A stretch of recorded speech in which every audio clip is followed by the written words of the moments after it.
Hi guys, today I just want to talk about some variations on some of the drills we've done already. So I've talked in a couple other videos about the Meyer square or the Meyer 4 openings drill. And one of the things that I mentioned is that those 4 openings really are targets and not cuts. So very often this is taught as, down and back and up and back to get those 4 cuts going right away. And I teach it that way myself because I think that's an easy way to get it into people's brains and get the flow going and get them rolling through those 4 cuts pretty quickly. But they don't have to be those cuts because these are openings. So you could very easily do all 4 of those openings with those Oberhaus. So I can come over cuts with all 4 openings. They can be Unterhaus, rising cuts. I can do a rising cut on all 4 openings. I can do Mittelhaus, right, horizontal cuts on all 4 openings. I can even do thrusts. So just remember that when you're doing these cuts, if I can hit all the openings with downward cuts. And I could do the same openings, right, even those high openings, rising cuts. And I can do them all with horizontal cuts. You could do them all with thrusts. You can mix in thrusts. The point is that these are targets. So if you are feeling comfortable flowing through 1, 2, 3, 4, 1, 2, 3, 4, start mixing up what attacks you're doing. You can also double them up. So you can go 1, 1, 2, 2, 3, 3, 4, 4. They can be the same cuts or they can be different cuts.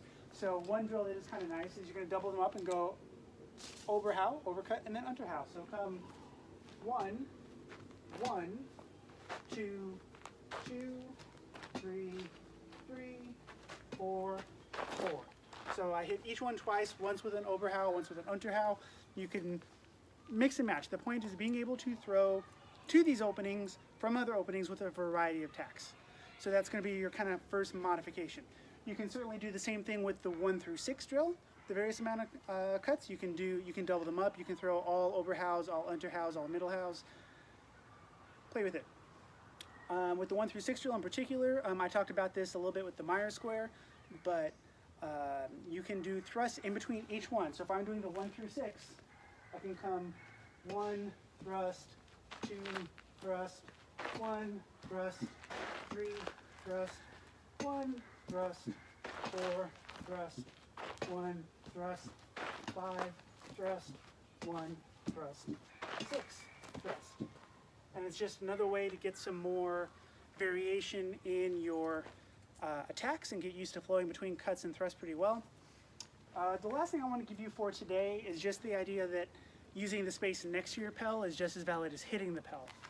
So if you want to think about, for example, hitting the master cuts, and if you're not familiar with the KDF tradition, generally there are 5 master cuts. First one is the Zornhau, and it's really just kind of that descending 45. So that's easy enough, start out of range,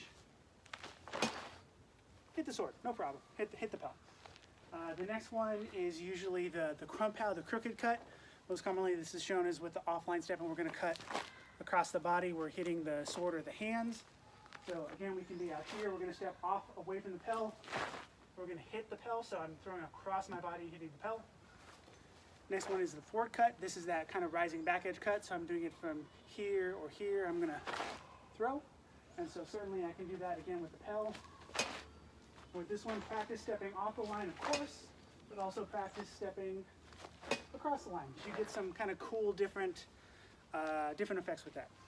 Now, the next one, the squinting cut, is interesting because it's a descending false edge cut. And one of the things that we're told to target is actually the right ear, so we're throwing across the body. What I actually like to do is I try to see how tightly I can skim down the side of my pel.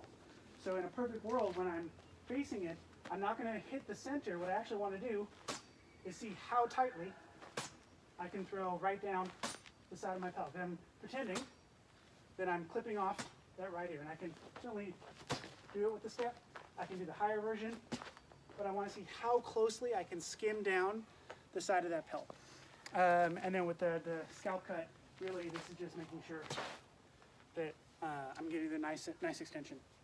So when you're practicing kind of your more standard cuts, one thing to practice is what I call the H pattern, and the legs of the H are just skims down the pel.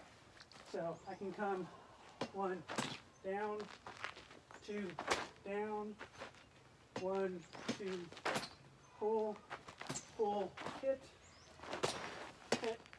So this is nice because it teaches you a lot of precision, being able to skim down in the very tight tight motion. And if you're looking at some fakes, what a lot of people do when they get pressed, they pull up and they start defending like this.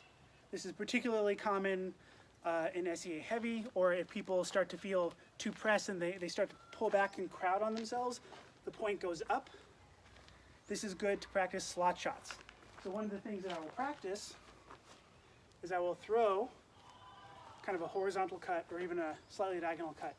And then I will arrest it and throw straight down along their sword to hit them in the head.